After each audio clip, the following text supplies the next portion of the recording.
Hi everyone, welcome again to Mel's Kitchen. So, who out there recognizes these beauties? If you're from the hills of West Virginia or anywhere within the Appalachian region, you probably already know what they are. They're wild rams, also known to some people as a wild leek, and they're basically a cross between like an onion and a garlic. They are in the same family, and they are considered an Appalachian delicacy. They're only available in early spring, and you have to forage to find them. So there are so many things you can do with the ram. They're pretty universal. You can use them the same way as what you would use onion or garlic in any dish that you're making. So the sky's the limit on this. But today I'm going to show you how to make a potato and ram frittata. So stick around. So just like the onion, all parts of the ram are edible, right down to the bulb. You cut the little end off, but actually it's best to, if you remove this, to put it back in the ground because it will produce a new plant.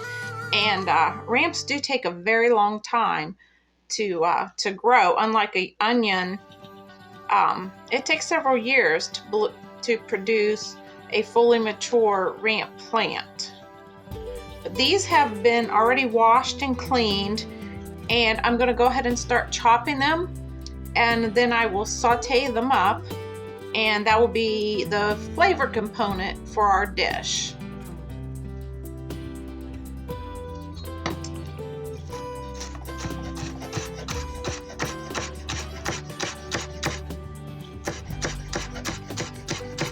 Also, like the onion, you have people who have different preferences. Some people will only eat the bottom, and I know some who will only eat the top. The top is a bit more delicate than the bottom, but really you can utilize every bit of this plant.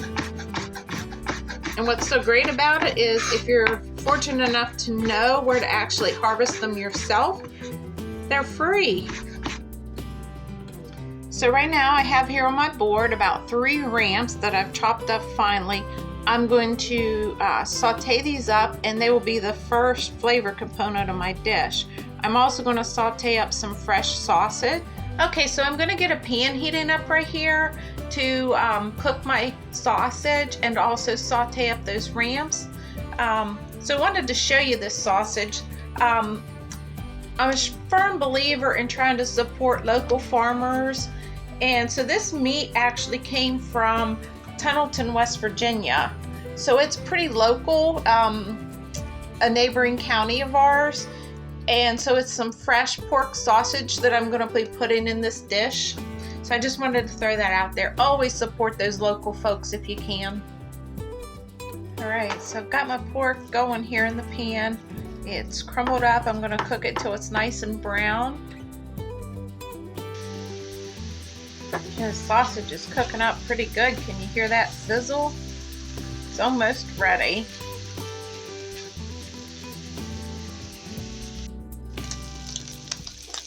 All right, so our sausage is browned up pretty nicely.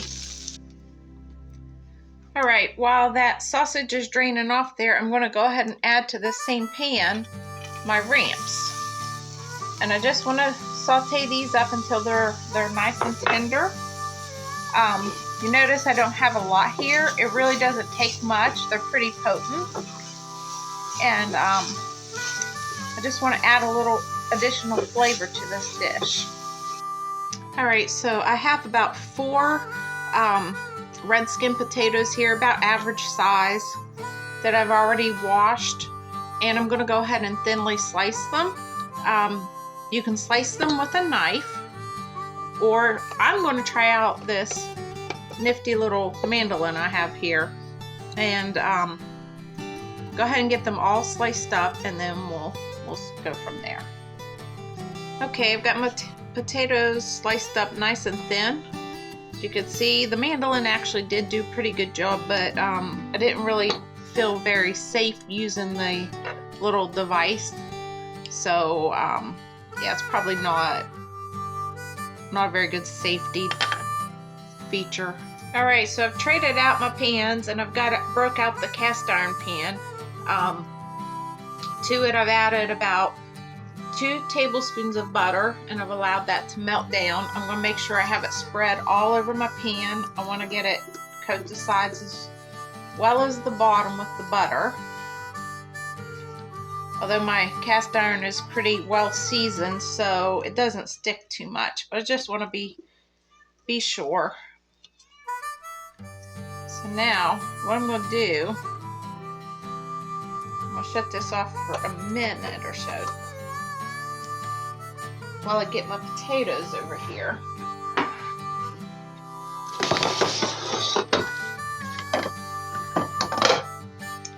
And I'm going to start layering these potatoes into the pan.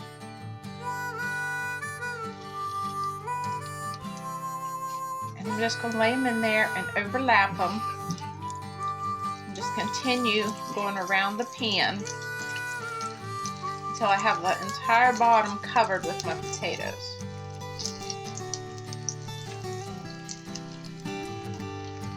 Alright, so you can see I've got how pretty that looks the way I layered my potatoes in there. You don't have to really do that. I like doing that. I like getting creative. You could even just do some shredded potatoes in here if you wanted. You could even buy the frozen already shredded potatoes if you need to save some time, or even just dice up your potatoes. But I'm going to let that go. I want to get it nice and brown on the bottom, and I'm not going to flip it because of what I'm going to do with this. I'm going to let it go until they get nice and tender. I'll go ahead and cover them with the lid, and that will cook on the bottom and also steam through. And I'll check them in a bit and give a little test to see if they're tender. Also, I'm going to go ahead and season them up here with some salt and pepper before I put that lid on.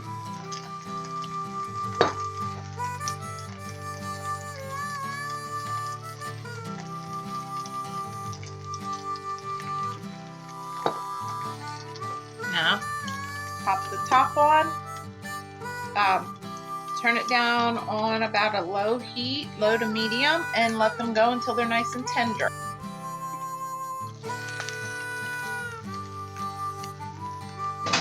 Okay folks, so take a look here at our potatoes. They're looking really good. They're nice and tender. I'm just barely pushing that fork in there and they're getting nice and tender. I just looked at the underside. I'm going to let you see. I can get in there again. And they are super golden brown.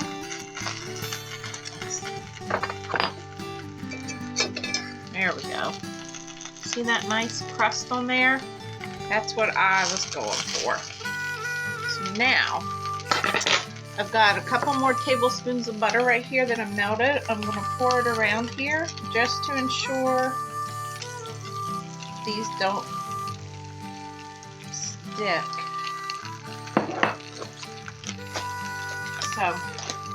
So the potatoes are looking pretty good. So I'm going to go ahead and top them with some cheese.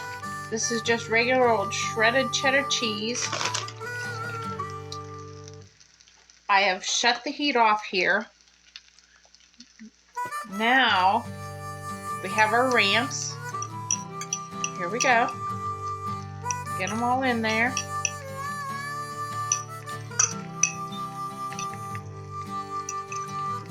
And kind of disperse them kind of evenly all around.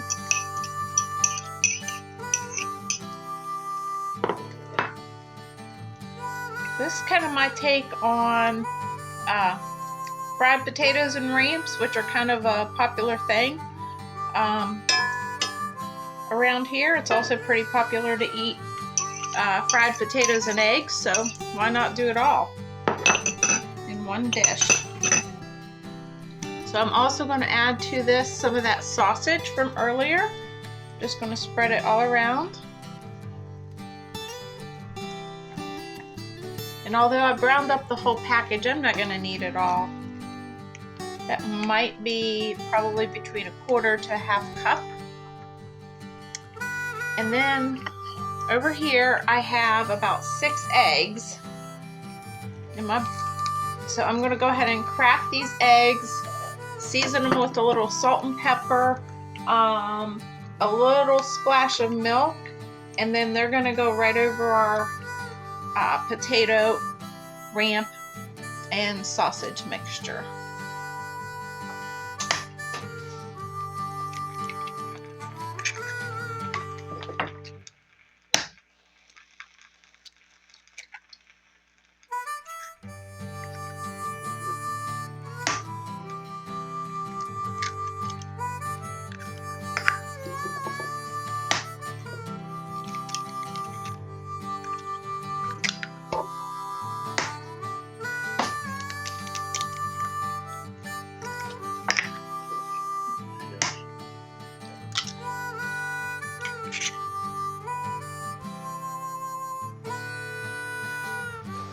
All right, I'm going to add a little salt and pepper to my eggs.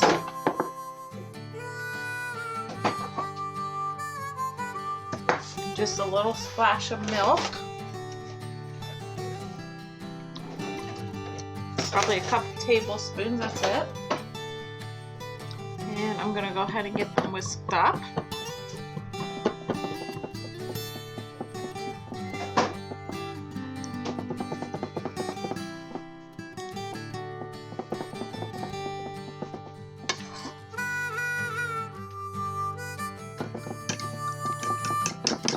Alright,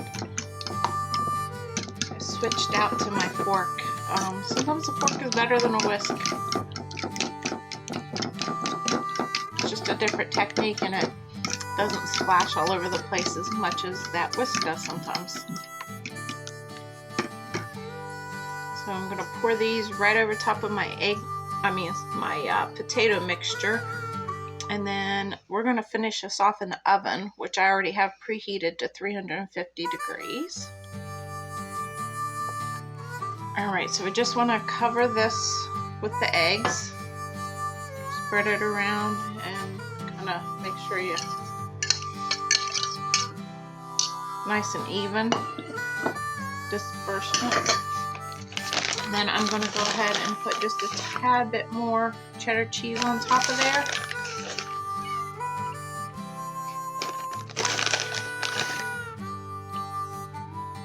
It's going in my oven.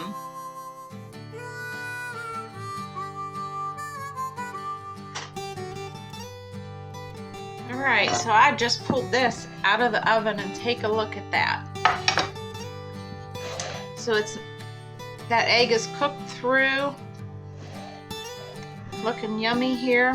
So what I'm going to do is take my spatula and go around the edge and just loosen it up a little bit. All the way around, just to ensure it's going to come out, because I'm going to show you what we'll do next. Fingers crossed. And I'm going to get under there and make sure I loosen it from my pan.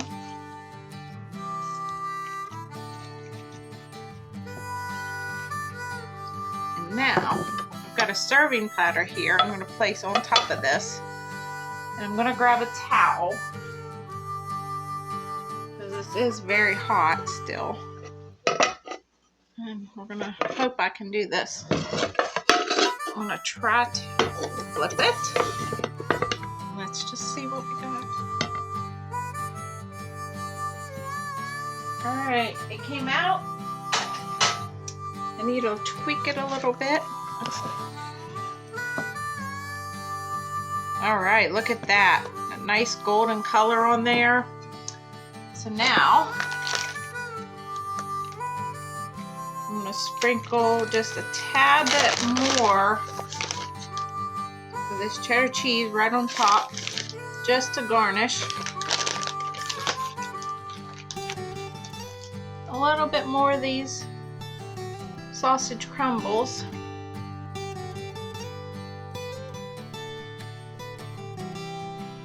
And some fresh ramps.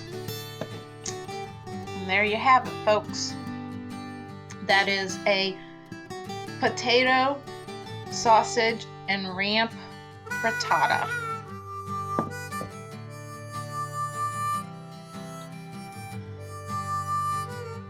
All right, folks, so let's have a bite of this.